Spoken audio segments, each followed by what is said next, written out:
Previously on the High Risk Wrestling Podcast. Obvious is obvious. So the bloodline turning on Sami Zayn, obvious. Obvious move is obvious. And we're starting to see it unfold. We're starting to see the cracks in the armor. We're starting to see Sami questioning himself, questioning the blood. He's not doing it outright with his words, but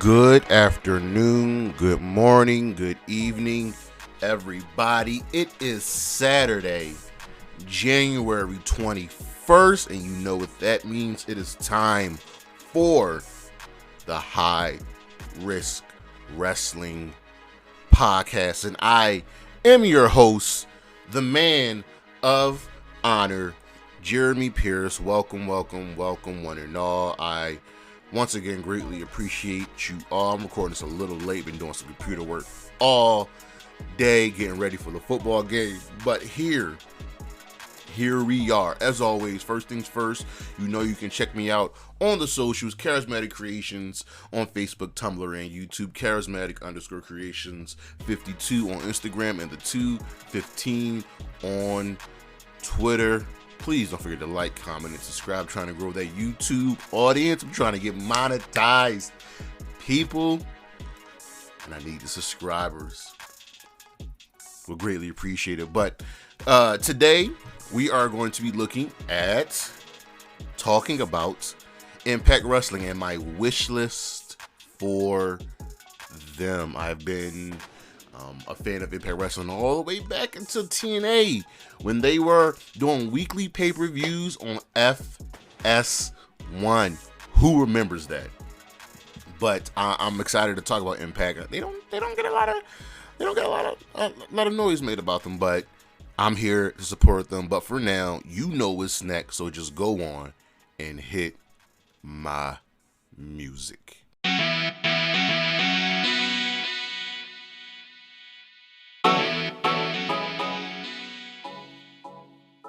All right, so it's gonna be tough on the news front. Let's just start with some free agents, some signings. Casey Navarro is still a free agent, just like we said last week that Kylie Ray is still a free agent. Casey Navarro is still a free agent. Where he'll go, who knows? Also, Rhett Titus is a free agent. He is no longer under his Ring of Honor contract. Remember Rhett Titus? He was a member of the stable known as the Foundation, which also included Jay Lethal and Tracy Williams. And the NWA star is heading to the WWE. Colby Corino, the son of Steve Corino, will be heading to the WWE. His NWA contract expired last month, and we'll see what's next for him. And in a shocking turn of events, Kylan King is a free agent. I'm completely surprised by that. I'm a fan of Kylan King. She was a big part of the early days of AEW Dark. She's like an upper respected, I don't want to say jobber, but you know what I mean. I hope somebody signs her. An injured WWE star, Mr. Rick Boogs, is working his way back. Remember, he got hurt, I think it was at Wrestlemania of last year. Remember the tag team title match against the Usos? Tore his quad and his patellar tendon, but he should be coming back within the next few months. He might even, show up in a Rumble. Who knows?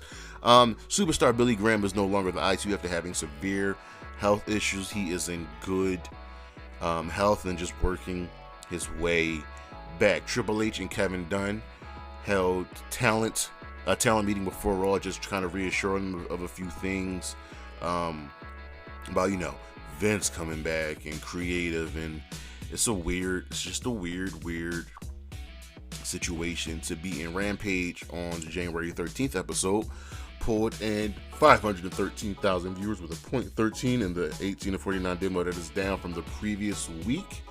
But as long as they can stay above, 500,000, that would be great. A longtime WWE employee, Adam Hopkins, who was the vice president of communications, has left the company. And this one was considered shocking.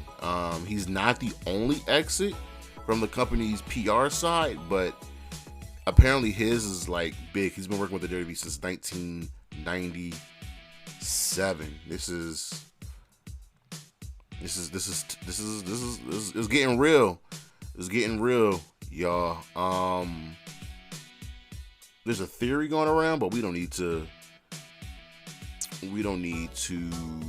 dive into it. Monday Night Raw, their ratings slid just a little bit. They did 1.48 million viewers with a .42 in the 18 to 49 demo. That is down from the previous week, but I wholeheartedly expect it to be up. I expect it to be really, really up for the Raw 30th anniversary. And then some really, really just heartbreaking, sad, terrible news that you all may have heard of. Jay Brisco was in a car accident with his two daughters, and he sadly has passed away. A legend on the indie scene, him and his brother, who were the current Ring of Honor Tag Team Champions. He will be missed. His death has shocked just a lot of us.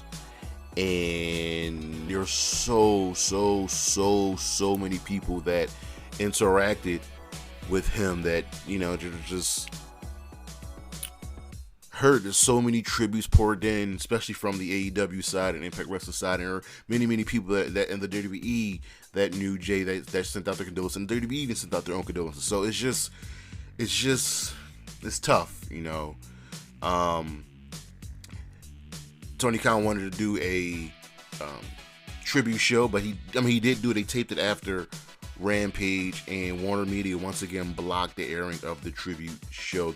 Remember, Warner has stopped AEW from hiring the Brisco brothers from some past comments that that Jay has made previously, but he apologized for them, and he's been getting support, and it just sucks that they cannot allow the Briscoes to appear, but can still allow Dana White and his trash to show up on TV. The tribute show went off without a hitch. It'll be on the Honor Club show, and Jay's daughters are doing well. They have gotten out of surgery. It's a hurt piece, but I'm glad that we got to experience such a wonderful tag team and person. Vince McMahon, his lawsuit with Rita Chatterton has settled. Y'all know about this. This was a lawsuit where she was suing Vince for sexual misconduct and some other things, and they settled. So this part of me makes me think that a sale of the WWE is coming sooner rather than later. Devon Dudley is no longer with the WWE as a producer. He's no longer in the company. So we'll see what's next for Devon. A lot of wrestlers in the company were completely shocked. This is a weird time in the WWE. Dynamite, the ratings went up just a little bit. They pulled in 969,000 viewers with a .31 and the 18 to 49 demo. That's slightly up from the previous week. Cole Cabana is currently working in AEW as a producer, working on BTE, working on backstage skits. This is good. This is good. Cole Cabana is a smart man when it comes to the wrestling industry. John Morrison has been sidelined with an injury. We don't know how long he'll be out, but he should be back, at some point this year. SmackDown, their viewership dropped just a little bit. They pulled in 2.11 million views with a 0.5 and 18 to 49 demo. That's a little bit down from last week. They did 2.18 last week, but that's okay. 2 million viewers is 2 million viewers. That is the news.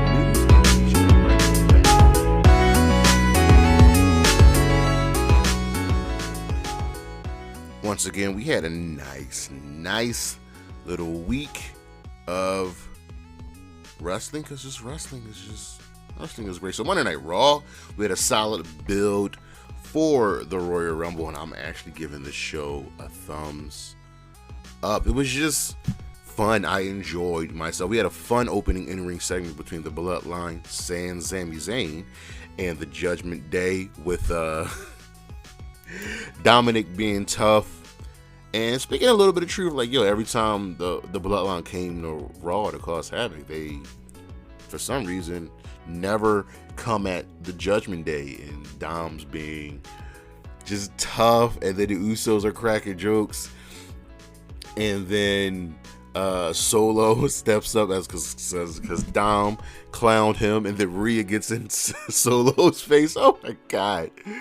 It was great. Everything about the Judgment Day right now is just clicking. They're just clicking on all cylinders. This leads to a match where Ali versus Solo. Solo attacked after both teams fought each other, but Solo wins the match. After the match, KO attacks the Bloodline and fights them all off. Once again, standing tall. We had a backstage encounter between Elias and MVP, setting up a match later in the evening. The Street Profits defeated Cedric Alexander and Shelton Benjamin. MVP was there, and he was disappointed that Cedric and Shelton lost. Bayley and Becky talk about their NXT days, their call-ups, and Bayley's current run. They talk about how even though Becky got called up with Sasha and Charlotte, she was just a no-name. Sasha and Charlotte were really the two that everybody was looking at, while Bayley got to be the star in NXT and got to be the leader because, that's what she is. And Becky's like, look, I don't doubt how good you are. I know how good you are, and I know that you love this business. You work hard, but now you're in a rut, and you can't do anything without EO and Dakota. So next week they'll face each other in a steel cage match at Raw 30. I will be there. Get to see one of my girls, Bayley. Omos beat Elias. That was the match that was set up. The Judgment Day beat the Alpha Academy, and it looks like the Alpha Academy are playing baby faces right now, which really is working for them. Mia Yim beat Io Sky with a little help from Candice. Bianca Belair and Alexa Bliss fight. Alexa gets the upper hand after a distraction from Uncle Howdy. It was a little cheesy. I wish it was a little bit different. Bronson Reed absolutely murdered Akira Tozawa into the main event. Bobby Lashley wins a 6-pack elimination match, defeating Seth Rollins, The Miz, Baron Corbin, Dolph Ziggler, and Finn Balor to become the #1 contender for the United States Championship. MVP and Omos got involved just ever so slightly. So hurry up and give me the goddamn Hurt Business. Over on Dynamite, we had a nice little follow-up to the LA show. The OC retained... I'm sorry, not the OC. Orange Cassidy retains his All Atlantic Championship against Jay Lethal. There were a lot of shenanigans ringside with Jay Lethal and his crew, and Jeff Jarrett and the best friends of Danhausen. It was all over the place. Top Flight and a shocking W defeated the Young Bucks. And somebody called this, was like, well, the Bucks shouldn't beat Top Flight. And Top Flight's been on the road, even though they've been losing to the Blackpool Combat Club. They gotta get this W. So will it lead to a tag team title match against the Acclaimed, maybe a trios title match against the Elite, along with teaming with AR Fox? Who knows? But it's good to see them get a really big W. The Guns and the Acclaimed will be going to family therapy next week. Ricky Starks defeats Jake Hager, much to the chagrin of the JAS. Bryan Danielson beats Bandido in a really good match. And MJF says, people think he can't hang with Danielson for an hour, and he's going to prove them wrong. That's been his whole career. MJF pays off Brian Cage to hurt Danielson. He even slapped Brian Cage in the face, and MJF is about to get murdered. Tony Storm defeated Willow Nightingale after Saraya interfered. We were told they told Sheeta to stay at ringside, but don't. She took the kendo stick from her. Then after the match, Tony and Willow, not Sheeta, turned heel after the match beating up Willow Nightingale. Ruby made the save while Sheeta couldn't believe what was happening. She was kind of just like frozen, and Tony and Saraya explain themselves about they're tired of hearing about these AEW originals who think they know everything. They haven't really done anything. So this leads me to believe we're going to get a blood and guts match with the AEW originals versus the AEW outsiders. But here's the thing: where does Sheeta fit in this? Because Sheeta is an original, but this also revolves around Britt and Jamie. But Sheeta and Britt and Jamie, they don't get along. So why would Sheeta team with Britt? Oh, this is such a good storyline. People say AEW doesn't have storylines. And in the main event, Darby Allin retains the TNT Championship against Kushida. The show gets a fist. It was really good. I just wanted a little bit more. I wish the women weren't in the same fucking spot every single week. Over on Impact, we got our fallout from Hard to Kill. The last rodeo is over. Mickie James celebrates her championship win before a Bully Ray comes to the ring trying to bully her, and she stands her ground. So Tasha Steelz and Savannah Evans try it as well, and that don't work. Before Frankie Kazarian and Jordan Grace come out to back her up. Santino, who's the director of Authority, is trying to figure out what to do until Ernest the Cat Miller arrives and says, Santino, I'll help you. Remember I was commissioner of WCW. This is why I love Impact. To set up a match, Mickie, Frankie, and Jordan taking on Bully, Tasha, and Savannah, with Mickie and her team winning. After the match, Masha Slamovich comes out and gives Mickie the death warrant. Mickie ain't having none of that, so that's our next title match for Mickie James. Deonna Purrazzo defeated Ashley Diamos. After the match backstage, Trey Miguel was negging Ashley, and Mike Jackson wasn't having none of it, so he'll get a title match against Trey Miguel. Killer Kelly defeated Taylor Wilde, and I can see these two becoming a tag team just because their love of violence turns them on. Steve Macklin defeated Dirty Dango, and Mike Bailey defeated Kenny King in the first Impact Wrestling Fight Pit. Loved it. Over on SmackDown, we had a tag team focused show, as all of the matches were for the tag team, part of the tag team tournament. Sheamus and Drew defeated the Viking Raiders to advance. This match got the most time out of all the matches in the tournament. Roman gives Sami Zayn the cold shoulder and continues gaslighting him. LA Knight cuts a promo, wins a squash match, and the Firefly Funhouse is back. All of our characters are back with a little bit of Howdy thrown in, and they just talk about what's next, what's going to happen. Stay tuned. Hit Row defeated Los Lotharios to advance in the tag team tourney. Sonya Deville sneaks Charlotte while they're in the ring, and she'll get her title match one way or another. Anytime you can just fucking punch Charlotte Flair in the face, I am all for it. Imperium beat the Brawling Brutes to advance in the tag team tourney. Legado del Fantasma defeated the Maximum Male Models to also advance in the tag team tourney. So in the tournament were the Viking Raiders, Sheamus and Drew, Hit Row, Los Lotharios, Imperium, the Brawling Brutes, Legado del Fantasma, Maximum Male Models. That also leaves the Usos on and the New Day. So SmackDown has 10 tag teams. That's what I like to see. So Roman apologizes to Sami after talking to the Wise Man, and Wiseman tells him, it might be better to have Sami in the castle instead of outside of the castle, especially with everything going around with Kevin Owens.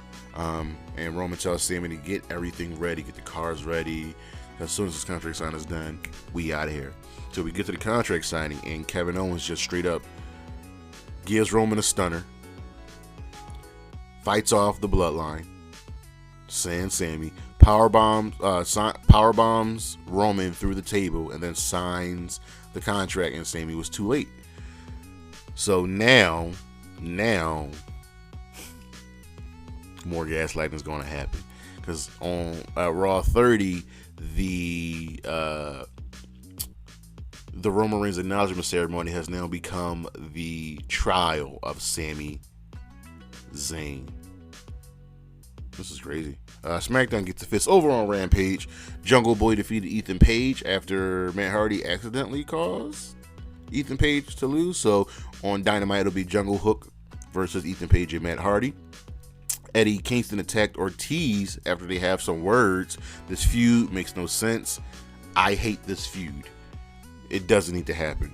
Brian Cage defeated Willie Mack. Jade Cargill and Layla Hirsch defeated Layla Gray defeated the Vanity Twins. Love me some Layla Gray.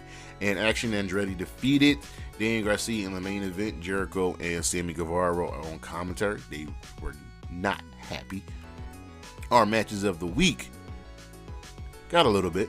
Monday Night Raw, the six-pack United States title elimination #1 contenders match. That's a mouthful. From Dynamite, Bryan Danielson versus Bandido. From Impact, the Fight Pit, Mike Bailey versus Kenny King. This Fight Pit was a little bit different from the WWE's Fight Pit. So I want you guys to go compare and contrast and tell me which one you really prefer. And our star of the week, I'm giving this to Jay Brisco, man. Rest in peace. I'm sending out love and positivity to you, your family, your wife, your daughters, and your brother. Your Mark must be just going through it right now. So I want to see your family recover and your daughters recover, and you'll be missed, man. You'll be missed.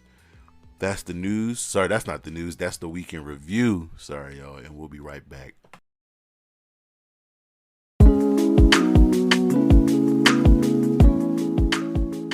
If you all don't know, I am truly a fan of Impact Wrestling.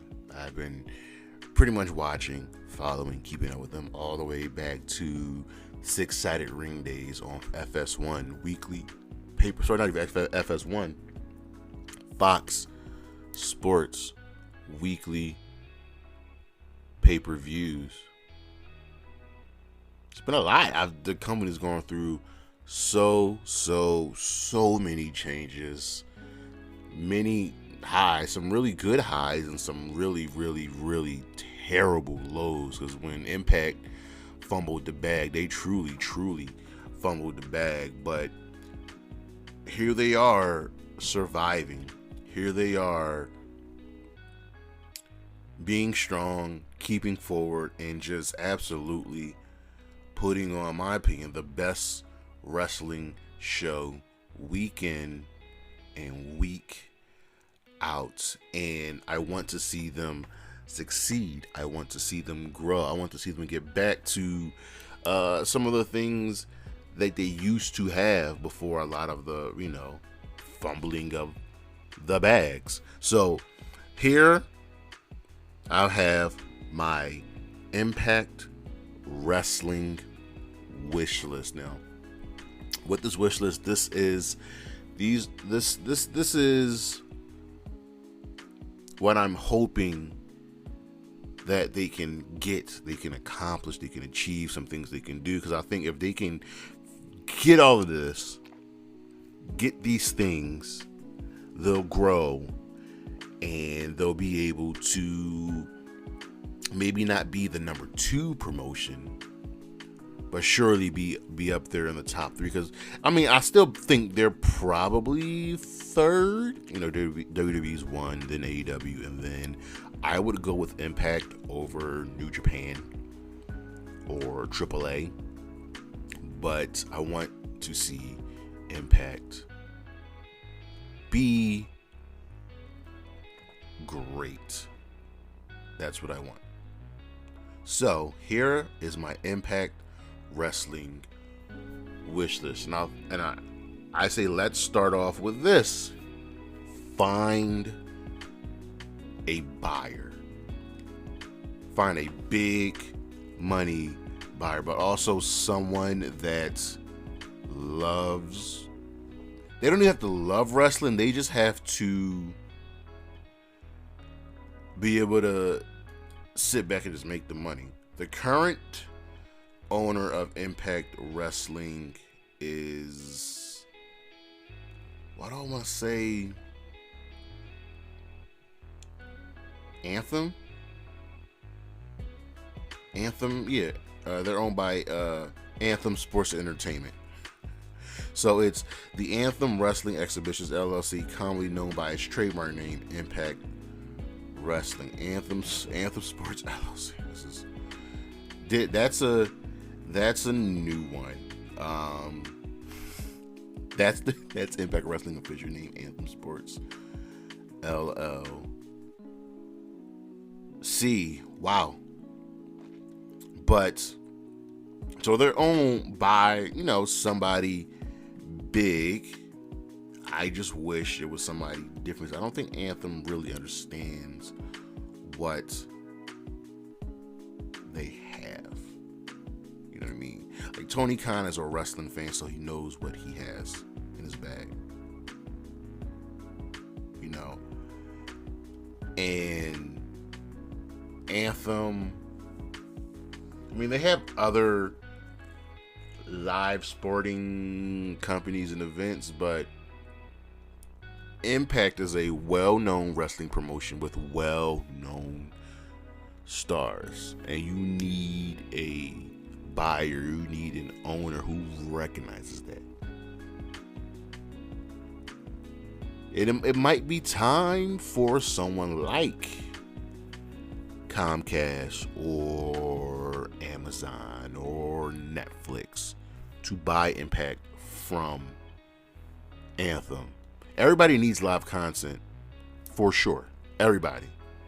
And with the the rumors of the potential sale of the WWE, maybe you can't buy WWE. Maybe you go and buy Impact.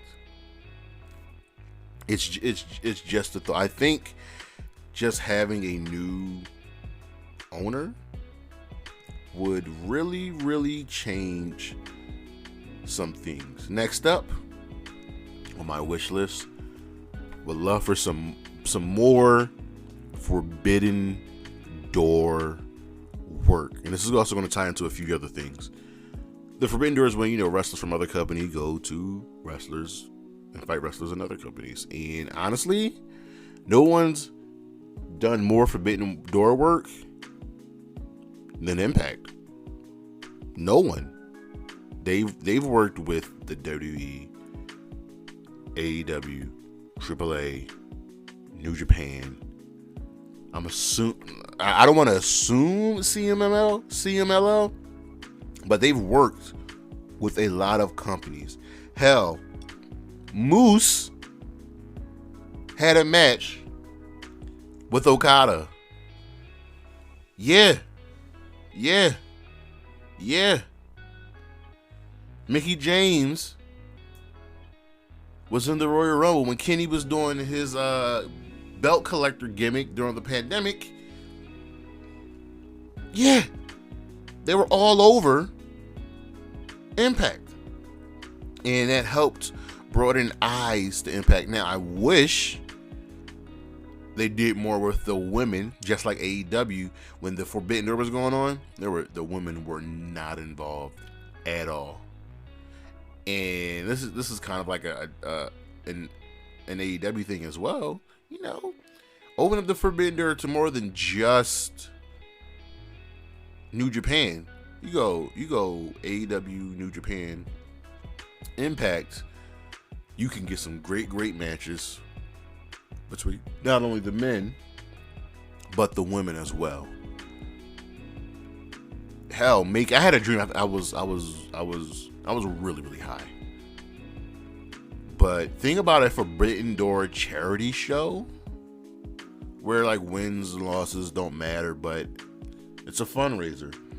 That would be great. That way you can do your dream matches without it affecting storylines. So have Josh Alexander, who's the current Impact World Champion, take on Okada, or have Serena Deeb fight Deonna Purrazzo, two of the best technical women wrestlers on the planet. Just stuff like that. It can happen, and Impact can make it happen. I think we all would benefit from that. Now, if you follow Impact on YouTube and on Facebook, the one thing that you will recognize is that they play a lot of throwback videos, which is great. You always remember your past. But what is something that you notice about that? The arenas. And this goes hands in hand with that as well. Bigger arena means a bigger audience. Remember, for a long time, they used to wrestle in the Impact Zone in Orlando, Florida at Universal Studios. Fun fact, Dark is taped in the old Impact Studios. Yeah, not Dark Elevation, but Dark. So here we are, and I'm looking at these videos. I'm like, man, they were in some big arenas. I remember here in Philly, Lockdown and Bound for Glory. I want to say Bound for Glory 2007. How good am I? Let's see if I got this right. Bound for Glory wrestling pay-per-view. Did I get this right? Bound for Glory 07. No, that was in Georgia. Bound for Glory 2011 was in Philadelphia at the Liacouras Center, and that's definitely bigger than a couple of other arenas that they've been in. Just a bigger arena that would come, from having a new owner who would put more money into the company. And with a bigger arena comes a bigger audience. And a bigger audience means you have all eyes on you. And I don't mean just bigger audience by just those in the arena. I mean a bigger audience globally, nationally. More eyes on the company means you're doing something right. Like I said before, time and again, I think Impact is the most consistently good company right now. Right now. They put on just a great show week in and week out. And a way to get a bigger audience, a way to get a bigger arena from having a buyer gets you a better TV deal. So, how many of you actually know where to watch Impact? Who knows what channel Impact actually comes on at? Comes on Access TV. I have no idea where Access TV is. On Comcast, on Verizon. Look, since let me give you a quick breakdown. So when Impact was Impact at that time, TNA was created. It was the second largest wrestling promotion, only behind the WWE.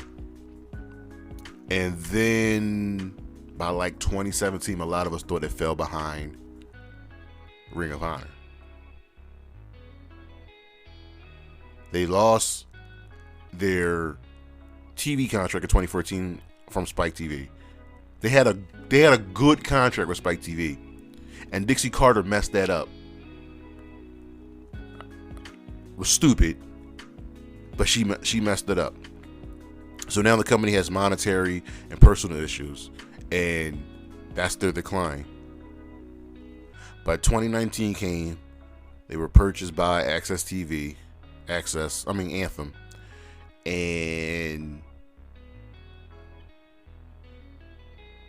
they got an international TV deal, which is giving them most of their money right now, because these companies, wrestling companies, they make the bulk of their money from TV deals, right? And now with the formation of AEW and their high TV deal on TNT, which is in more households than Access, Impact is now, in essence, viewed as a smaller company. So we've got to get them a better TV deal. And like I said before, that comes from finding a better buyer, because a better buyer needs to get them a better TV deal. So, like, you figure this: TNT is on basic. TNT and TBS is on basic cable, so it's on most homes. But you know, it's probably in more homes than TNT. HBO Max, Amazon Prime, hell, Paramount Plus. All of these streaming platforms can do live sports. Peacock does it, CBS does it, Amazon does it. Netflix actually does it. Netflix and HBO are the only two, I think, major platforms that don't have live events. It'd be great, because getting on a streaming platform might just be better than a TV deal at this point.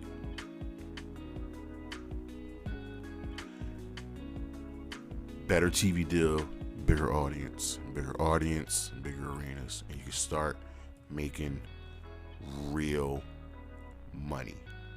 Real money. What I would love for them to do now, if you get a new buyer with a bigger audience, better TV deal, I need them to hire more women. I need them to hire more women. Let's take a look at the current women's roster on AEW. Alicia Edwards, Deonna Purrazzo, Gia Miller, Giselle Shaw, Jessica Havoc, Jordan Grace, Killer Kelly, Masha Slamovich, Mickie James, Rosemary, Savannah Evans, Su Yung, Tasha Steelz, Taya Valkyrie, Taylor Wilde. Gia Miller is a backstage interviewer. And our current women's tag team champions are the Death Dolls, Taya, Rosemary, and Jessica. That's a small women's roster. In comparison, if we go to, let's go to AEW. Check out their women's roster. Anna Jay, Athena, Charlotte Renegade, Dasha, Diamante, Britt, Emi Sakura, Sheeta, Jade, Jamie, Julia Hart, Kayla Rossi, Kiera Hogan, Chris Statlander, Layla Gray, Leva Bates, Lexi Nair, Layla Hirsch, Madison Rain, Maria Kanellis, Marina Shafir, Mercedes Martinez, Nyla Rose, Paige Van Zant, Penelope Ford, Rebel, Red Velvet, Renee Paquette, Riho, Robin Renegade, Ruby Soho, Soraya, Serena Deeb, Sky Blue, Tay Mello, The Bunny, Thunder Rosa, Tony Storm, Vicky Guerrero, Willow Nightingale, and Yuka Sakazaki. If we take out the interviewers, so we take out and who doesn't really wrestle, that we don't see often. So we take out Charlotte, Dasha, Kayla Rossi, and let's take out who's hurt as well. So Chris, Lexi, Layla Hirsch, Paige Van Zant, Robin Renegade, Renee, Rebel, Thunder Rosa. So we're taking Vicky. That's about, 11? That's still much, much more than what Impact has to offer. And this ties into my second point. I love that Impact has women's tag team titles, but you can't keep rotating titles between the same group of women that just keep making different teams and changing affiliations. Is going to get tiring. So what I would love to have is allow the women's tag team titles to be defended in other promotions. Imagine the Death Dolls showing up in AEW. Hell, you don't even got to do it in many other promotions. You can just do it in AEW. You can do it in WoW, Women's Wrestling. Stardom. So imagine Death Doll showing up on Dynamite and defending the championships against TJ, or them showing up in Stardom and defending it against Kyrie and Yuya. Like this, I think this is something that so much needs to happen, because as much as I think the WWE doesn't really care about the women's tag team titles, they have enough women to rotate the championships around where it doesn't get boring, and everybody's going to get long title reigns. But here at Impact, it's like, hey, who you're facing now? Oh, we're gonna have Taylor Wilde and Killer Kelly be a team, and then they'll win the titles, and then they'll split, and then we'll do Killer Kelly and Giselle Shaw, and they're a team. So it's like, hire more women, and then allow the titles to be defended in other promotions. It would do wonders for the company, and once again, it ties into the Forbidden Door aspect of it all. I just think it's something that really should happen. And lastly, I won't even be long with this one. The rest of the wrestling world, the fair weather, easygoing fans need to recognize and understand just how real, just how good Josh Alexander is. The guy is amazing. He should be on anyone's best wrestlers of 2022 list. He should be top 5. Yes, I'd probably put him over Roman. Whatever Roman's best match is from 2023, Josh Alexander has 5 better than Roman. Josh Alexander is so good. And again, this ties into everything. Getting a bigger buyer, a new buyer, a bigger audience, bigger arenas, better TV deal. Your roster can start to get recognized, because there is some truly great talent on this Impact Wrestling roster. Truly great. And they deserve your attention. They deserve to be seen. This wish list is real, and I'm hoping more people hear this and understand just how much I love Impact Wrestling. I love wrestling in general. I love Impact Wrestling. I love AEW. I love WWE. I love New Japan and Ring of Honor and AAA.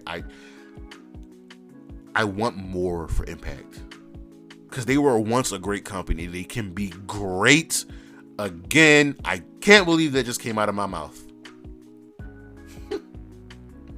But that's our show, ladies and germs and gentlemen.